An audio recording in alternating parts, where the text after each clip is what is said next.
بسم اللہ الرحمن الرحیم۔ السلام علیکم معزز ناظرین، دی نالج آف اسلام میں آپ کو خوش آمدید۔ پیارے دوستو، ایک مرتبہ حضرت سیدنا عمر فاروق رضی اللہ تعالیٰ عنہ حضور نبی کریم صلی اللہ علیہ وآلہ وسلم کی خدمت میں روتے ہوئے حاضر ہوئے۔ حضور نبی کریم صلی اللہ علیہ وآلہ وسلم نے دریافت فرمایا، اے عمر رضی اللہ تعالیٰ عنہ، کیوں روتے ہو؟ حضرت سیدنا عمر فاروق رضی اللہ تعالیٰ عنہ نے عرض کیا، دروازے پر کھڑے ہوئے نوجوان کی گریہ زاری نے میرا جگر جلا دیا۔ حضور نبی کریم صلی اللہ علیہ وآلہ وسلم نے فرمایا، اسے اندر لاؤ۔ جب جوان حاضر خدمت ہوا تو حضور نبی کریم صلی اللہ علیہ وآلہ وسلم نے پوچھا، اے جوان، تم کس لیے رو رہے ہو؟ اس نوجوان نے عرض کیا، میں اپنے گناہوں کی کثرت اور رب ذوالجلال کی ناراضگی کے خوف سے رو رہا ہوں۔ حضور نبی کریم صلی اللہ علیہ وآلہ وسلم نے پوچھا، کیا تو نے شرک کیا ہے؟ اس نوجوان نے کہا، نہیں۔ حضور نبی کریم صلی اللہ علیہ وآلہ وسلم نے پوچھا، کیا تو نے کسی کو ناحق قتل کیا ہے؟ اس نوجوان نے کہا، یا رسول اللہ صلی اللہ علیہ وآلہ وسلم، نہیں۔ حضور نبی کریم صلی اللہ علیہ وآلہ وسلم نے ارشاد فرمایا، اگر تیرے گناہ 7 آسمان و زمینوں اور پہاڑوں کے برابر ہوں تب بھی اللہ تعالیٰ اپنی رحمت سے تجھے بخش دے گا۔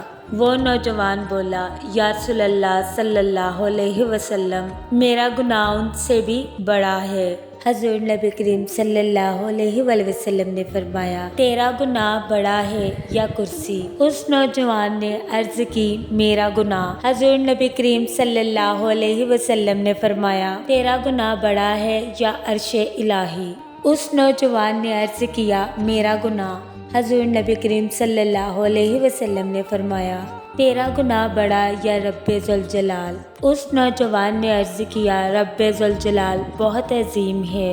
حضور نبی کریم صلی اللہ علیہ وسلم نے فرمایا، بلا شبہ جرم عظیم کو رب عظیم ہی معاف فرماتا ہے۔ پھر حضور نبی کریم صلی اللہ علیہ وسلم نے فرمایا، تم مجھے اپنا گناہ بتاؤ۔ اس نوجوان نے عرض کیا، مجھے آپ صلی اللہ علیہ وسلم کے سامنے عرض کرتے ہوئے شرم آتی ہے۔ حضور نبی کریم صلی اللہ علیہ وسلم نے فرمایا، کوئی بات نہیں، تم بتاؤ۔ اس نوجوان نے عرض کیا، میں 7 سال سے کفن چوری کر رہا ہوں۔ انصار کی ایک لڑکی فوت ہو گئی تو میں اس کا کفن چرانے جا پہنچا۔ میں نے قبر کھود کر کفن لے لیا اور چل پڑا۔ کچھ ہی دور گیا تھا مجھ پر شیطان غالب آ گیا اور میں الٹے قدم واپس پہنچا اور لڑکی سے بدکاری کی۔ میں گناہ کر کے ابھی چند ہی قدم چلا تھا کہ لڑکی کھڑی ہو گئی اور کہنے لگی، اے جوان، خدا تجھے غارت کرے، تجھے اس نگہبان کا خوف نہیں آیا جو ہر مظلوم کو ظالم سے اس کا حق دلاتا ہے؟ تو نے مجھے مردوں کی جماعت سے برہنہ کر دیا اور دربار خداوندی میں ناپاک کر دیا ہے۔ حضور نبی کریم صلی اللہ علیہ وسلم نے جب یہ سنا تو فرمایا، دور ہو جا، اے بدبخت، تو نار جہنم کا مستحق ہے۔ وہ نوجوان وہاں سے روتا ہوا اور اللہ تعالیٰ سے استغفار کرتا ہوا نکل گیا۔ جب اسے اسی حالت میں 40 دن گزر گئے تو اس نے آسمان کی طرف نگاہ کی اور کہا، اے محمد، آدم اور ابراہیم علیہ السلام کے رب، اگر تو نے میرے گناہ کو بخش دیا ہے تو حضور نبی کریم صلی اللہ علیہ وآلہ وسلم اور آپ صلی اللہ علیہ وآلہ وسلم کے صحابہ کرام رضی اللہ تعالیٰ عنہم کو مطلع فرما دے، وگرنہ آسمان سے آگ بھیج کر مجھے جلا دے اور جہنم کے عذاب سے بچا لے۔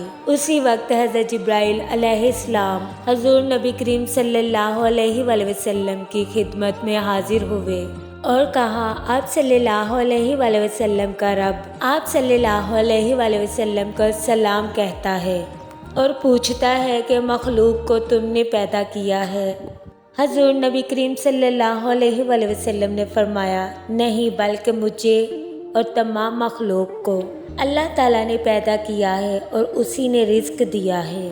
تب حضرت جبرائیل علیہ السلام نے کہا، اللہ تعالیٰ فرماتا ہے میں نے اس نوجوان کی توبہ قبول کر لی ہے۔ بس حضور نبی کریم صلی اللہ علیہ وآلہ وسلم نے اس نوجوان کو بلا کر اسے توبہ کی قبولیت کی خوشخبری سنائی۔ پیارے دوستوں، امید کرتے ہیں آپ کو ہماری ویڈیو اچھی لگی۔ کامنٹ باکس میں اپنی رائے کا اظہار ضرور کیجیے گا اور ہمارا YouTube channel the knowledge of Islam کو لائک کریں، شیئر کریں، کامنٹ کریں، سبسکرائب کریں اور بیل آئیکن کو پریس کرنا مت بھولیں تاکہ ہمارا ہر نوٹیفیکیشن آپ کو ٹائم پر مل سکے۔